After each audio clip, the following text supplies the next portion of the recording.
ወይቤር ኢኩ በሌሊት ብእስየ ይጽአን ዲበ ፈረስ ቀይህ ዝኸበርኩም ኩልኹም ህዝበ ክርስቲያን ኣብ ውሽጢ ዓድን ኣብ ውጭ ዘለኹም ምእመናት እግዚአብሔር አምላክና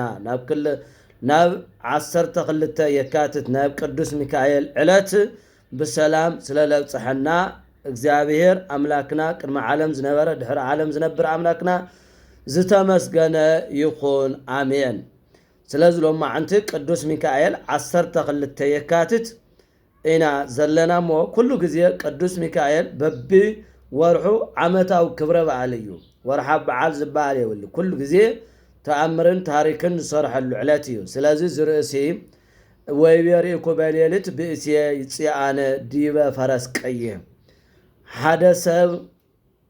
ኣብ ፈረስ ቀይሕ ኣብ ቀይሕ ፈረስ ተቐሚጡ ብሌሊት ሰብ ረአኹ በለ። እዚ ኣብ ትንቢተ ዘካርያስ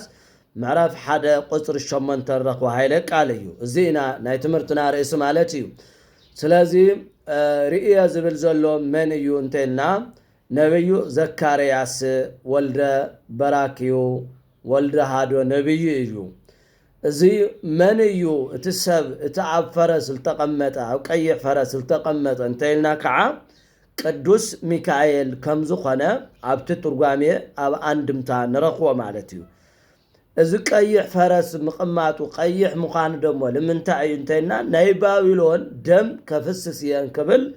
ኣብ ቀይሕ ፈረስ ተቐሚጡ ረአኽዎ በለ ነብዩ ዘካርያስ። ስለዚ መን ቅዱስ ሚካኤል እና ወይቀውም ማእከለ ክልኤቱ ኣእዋም ዘአደሽም ዘወ ጽላሎት ዘለዎ ኣብዚ ዘአደሽም ዝተባሃለ ዋርካ ማለት እዩ። ኣብኡ ተቐሚጡ ኣብ ማእኸል ክልተ ኣዕዋም ረአኽዎ። እዚ ደሞ ኣብ ቄሩሎስና ዳርዮስ ኢሉ ይትርጉሞ ማለት እዩ። እዚ ቀጥተኛ አንድምታና ትርጉም ዘድሊ ምዃኑ በዚ ክንርዳእ ይግባእ። አቱም አንድምታ ትርጓሜ የድሊ ዝብል እዚ ቃል እዚ ቀይሕ ፈረስ ዝተባሃለ ቀይሕ ደም ናይ ባቢሎን ደም ከም ዝፈስስ ዘረድእ ቅዱስ ሚካኤል ከም ዘፍስስ ማለት እዩ። ወድህሬሁ ኣፍራስ ቀያሃን ድድሕሪ ደሞ ቀያሕቲ ኣፍራስ እዚኦም ደሞ መላእክቲ እዮም ይብል። ንሳቶም እውን ናይ ባቢሎን ደም ክነፍስስ ኢና ክብሉ ቀያሕቲ ኣፍራስ ቀያሕቲ መላእክቲ ተኸተልዎ። ወጸሊማን በድሩ ፈረስ የተቀመጡ ጸለምት ብጸለምት ስደሞ መከራ እንግዲህ ጸሊም መከራ ሐዘን እዩ። መከራ ክነምጽኢና ትብሉ በጥቁር ፈረስ ተቀምጦም ዝተቀመጡ እንደገና ደሞ መላእክት ረአየ። ወኮሳኳሳን ዝንጉርጉር ዝኾኑ ዝተቀመጡ እዚኦም ደሞ ህዝብን አሕዛብን ህዝበ እስራኤልን አሕዛብ ባቢሎንን ቆላፋንን ኢቆላፋንን ዝኾኑ ማለት እዩ። ካብኦም ተመራዒዎም ልወለዱ ማለት እዩ። ወጻዓድው በአንበላይ ፈረስ ዝተቀመጡ ብጻዕዳ ፈረስ ደሞ ረአኹ። እዚ ደሞ ለእስራኤል ደስታ ክንገብር ኢና እንክብሉ ደስታ መላእክት ቅዱስ ሚካኤል ለእስራኤል ደስታ ከም ዝዕድል ካብ ባቢሎን ዕልላበሉ ከም ዝወፁ የረድእ ማለት እዩ። ወእብሎ ምንትኑ እሉ እግዚኦ አቤቱ እዚ ራእይ እዚ እንታይ እዩ በልኽዎ በለ ዘካርያስ። ወይቤለኒ መልአክ ዘይትናገረኒ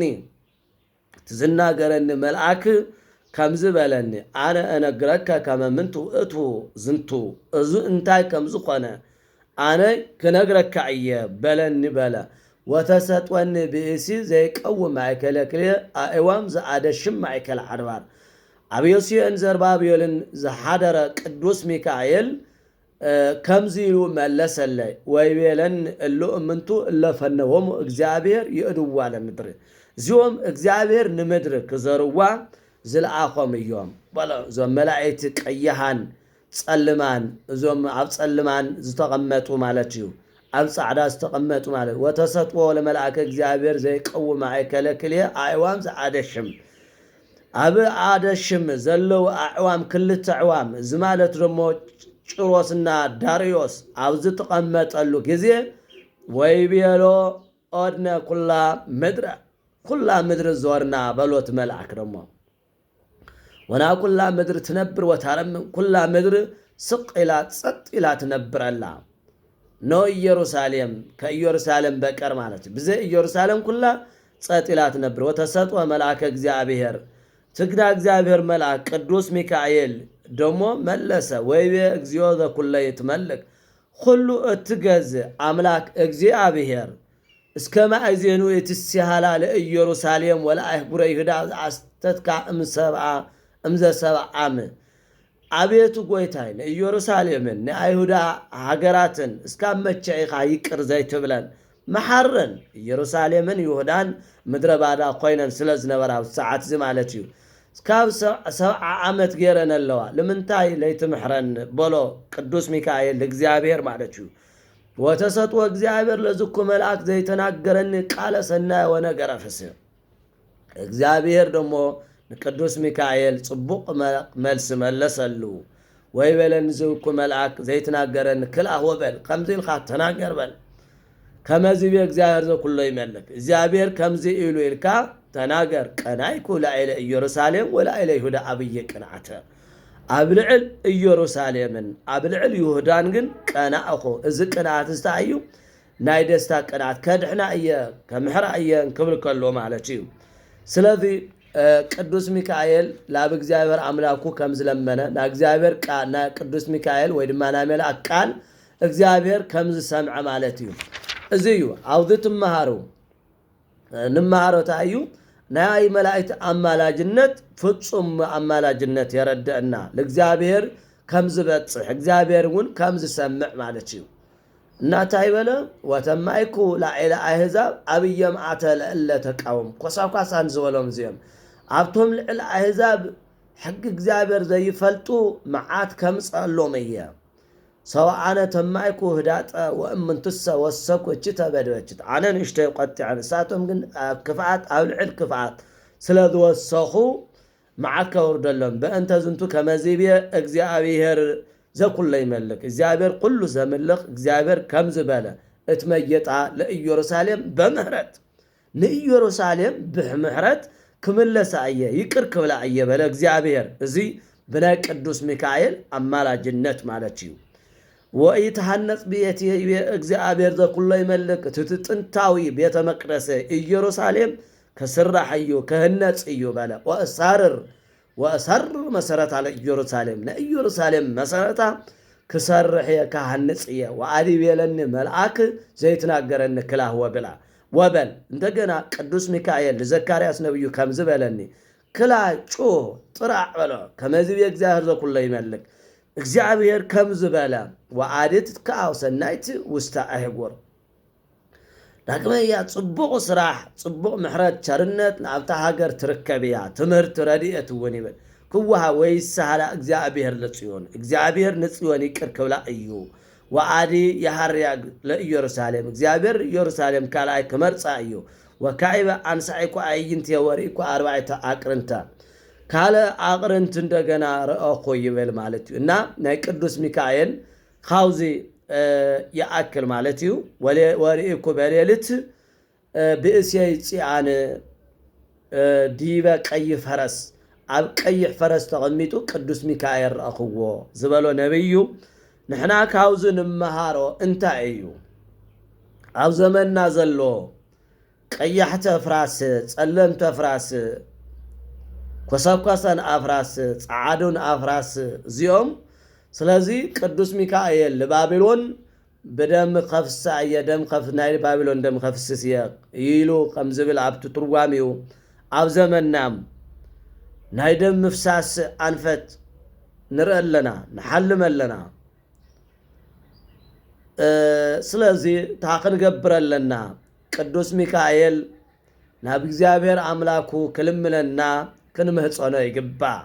ከምቲ እስከ ማእዜኑ ኢትሲሃላ ለኢየሩሳሌም እስካም ማአዚ ለኢየሩሳሌም ይቅረይ ትብላን ዝበሎ ለሃገርናም እግዚአብሔር ቅር ክብላ መንታን መላእክትን ናይ መላእክት አማላጅነት ክነአምን ይግባ እዚ መጽሐፍ ቅዱስ እዩ መጽሐፍ ቅዱስ በአግባው ዘይተማርኩም በአግባው ክትረዱ ይግባ ናይ መላእክት አማላጅነት እግዚአብሔር ናይቲ መልአክ ቃል ሰምዐ እግዚአብሔር ደሞ ክምሕራ የበሎ እንግዲህ እትመየጣለ ኢየሩሳሌም በምህረት ለኢየሩሳሌም በምህረት ክምለሳ የበለ ይበለ እግዚአብሔር ስለዚህ ለሀገርና በምህረት ከጎንያ بشرنت كوغونيا بسلام كوغونيا بملائكة انتملكتنا يوم ملائكة رمونا እግዚአብሔር አምላኩ እስከ ባይዘኑ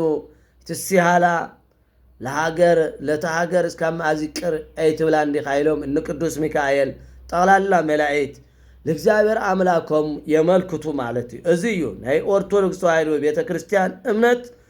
መላእክት ለእግዚአብሔር አምላኩም ለሚኖ ምሕረት ከምዘውርዱ ማለት እዚ ደግሞ መጽሐፍ ቅዱሳዊ መሰረት በመግባር እዩ ስቂላ ይኮነን ኦርቶዶክሳዊት ቤተክርስቲያን ተስተምር ማለት እዩ ስለዚህ ብለይቲ ቀይሕ ፈረስ ኣብ ቀይሕ ፈረስ ተቀመጠ ረአኹ ዝብል ሕልሚ ናይናውን ደም ናይደቅ ሰባት ደም መንፈሳት ከቋርጽ ከነጽልይ ግባ ይቅርነ መላእክት ንሕናም ከነጽልይ ግባ ና እግዚአብሔር እንተጸሊና እግዚአብሔር ምሕረቱ ብዙሕ ስለዝኾነ እግዚአብሔር ምሕረት ከውርደልና ስለዝኾነና ስለዚህ ናይ ቅዱስ ሚካኤል አማላጅነት ናይ ጠቅላላ መላእክት ናይ ቅዱሳን ናይ ሰማዕታት ናይ ጻድቃን አማላጅነት ካዋና አይፈለይ ንሳቶም ለእግዚአብሔር አምላኮም ለምኖም የድሑንና እዚ እዩና እምነትናና ስለዚህ ብለይቲ ዝብል ዝርአ ዘሎ ነገራት ናይ ደም ምፍሳስ ሓሳብ ዝብል ቆጠብ ክብለና ክነብለና ንእግዚአብሔር ኩላትና እንጸልይ ቅዱስ ሚካኤል ደሞ ከምትል ኢየሩሳሌም ንይሁዳን ዝለመነና ምሕረት ከም ዝለመነና ናአናና ሀገርና ምሕረት ይለምነና ማለት እዩ ሰላም ማዕልቲ ይውዕለና ወስብሐት ለእግዚአብሔር አሜን